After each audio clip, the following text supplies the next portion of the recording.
We have reports that Minnesota Wild forward Kirill Kaprizov has an opportunity to return back to the KHL in Russia for an 8-figure deal. Are the Wild at risk to losing him? We'll discuss that coming up next. So welcome back to another video here at Top Shelf Hockey. As I mentioned, we have some rumors regarding Kirill Kaprizov, the Rookie of the Year winner from the Minnesota Wild that I wanted to discuss here today.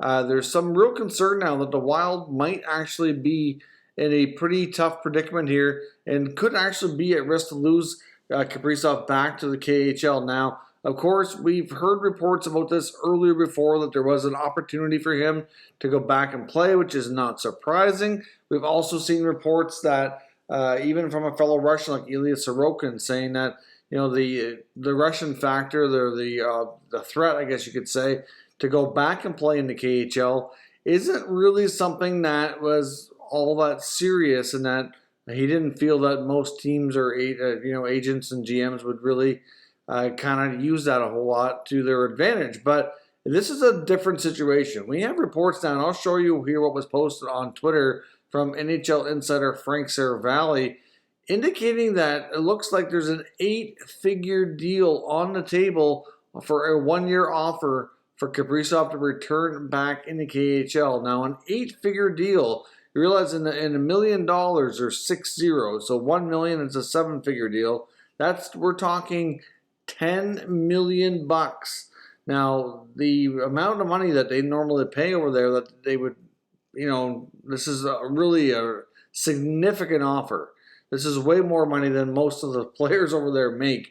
And I don't know that Bill Guerin and the Wild really thought this was something that they were going to be up against, at least not to this degree. It's been reported that the RFA forward was not wanting to sign for a too long a period of time with the Minnesota Wild.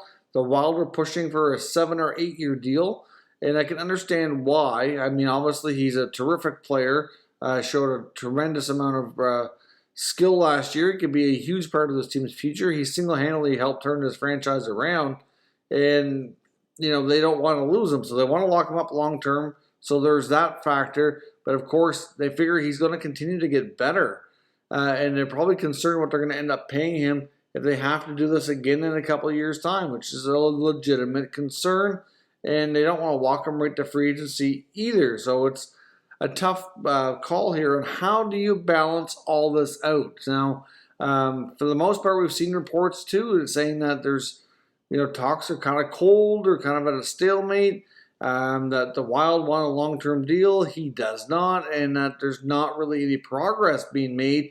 But yet, anytime you hear from the Wild themselves, they tend to say that talks are ongoing, that they don't really have any concerns, and that they're confident they will get it done. But we haven't heard these reports here before. This is, like I said, a pretty significant development. And Frank Saravalli, really the last, I don't know, probably want to say like 4 to 6 weeks has been absolutely on fire with dropping bombs here and having inside scoops that most other NHL insiders are either not getting or they're, just not getting them as quickly.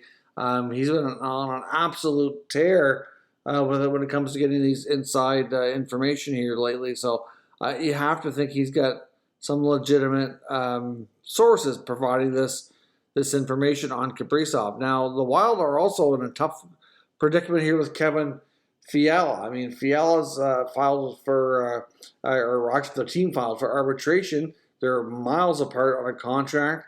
It's reported that he's wanting $7 to $8 million too. And even though the Wild had a terrific year and really rebounded and really took this team significantly forward, like between Kaprizov and Fiala's contract demands, like it really seems like it's a real problem. Like this is not something that they really need right now after all the progress they made and everything this past year, to end up in a situation where these two young players are playing such hardball in their contracts.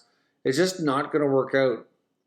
Something is going to have to give. That's why I mentioned that I think Fiala could end up being traded, especially if they're able to grab a top center, whether it be Jack Eichel or somebody else around the NHL. So, but as far as Kaprizov goes, I mean, they'll retain his rights if he goes back to play in the KHL. But still, like, this is a significant development. I mean, $10 million is going to be pretty difficult for him to pass up. Now, of course, it is only a one-year deal, though. So if the Wild come back and get him more to what he wants, then it's still a good chance they'll get the deal done. Now, Sarah Valley also reports that newer developments in the contract negotiations indicate that the Wild are now willing to look at this situation and do like a midterm deal, like that 4 to 5 year range, which was the most that he was comfortable signing. That's kind of what he wanted. I think Kaprizov was looking for that 4-year contract, and they were not willing to do that. But now he's saying that they are. So that could certainly change things quite substantially. However, the other big thing is I don't know that this amount of money in Russia is going to be available on a long-term basis. Or they don't normally pay that much over there. I can't imagine him getting a chance to make $10 million for multiple years.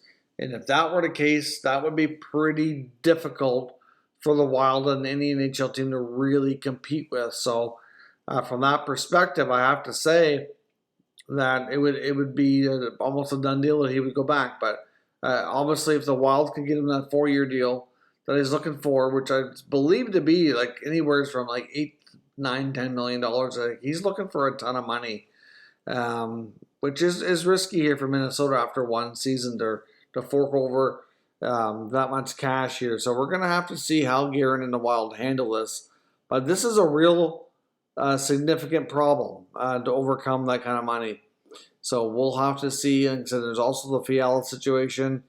He may not have a choice. If he ends up paying these guys anywhere close to what they want, even though we thought Matt Dumba was going to stay, because all the flat cap situation likely only going up very, very slowly here in the next few years, and the dead space with Parise and Suter's buyouts, it's going to be awfully tough for Guerin to fit this in without shedding money elsewhere. So right now, if you look at the cap-friendly page for the Wild, it's not that bad, but they also have all these contracts that are not done yet. So we'll have to see what happens here, but as of we stand right now, Bill Guerin's got a major issue on his hands. Will they end up giving Kaprizov exactly what he wants, get the deal done, and get him back in Minnesota?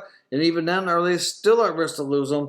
Because clearly, he's not willing to commit long-term right now. It's a combination of wanting to see where the team goes, and it's also waiting to see where the cap goes so we can also maximize his payout, which also makes sense here as well. So let me know your thoughts on this Kaprizov situation. Do you see him bolting back to Russia for the $10 million contract offer? Or do you think there's still hope here that he'll get a deal done and return to Minnesota, maybe on a 4-year deal or something comparable in that regard? So let me know your thoughts on the situation down below in the comments, and we'll discuss further. If you're new to the channel, make sure you subscribe and stick around. We'll keep you up to date with all of this news and rumors and analyzing all 32 NHL teams. Thank you for watching, and I will catch you next time.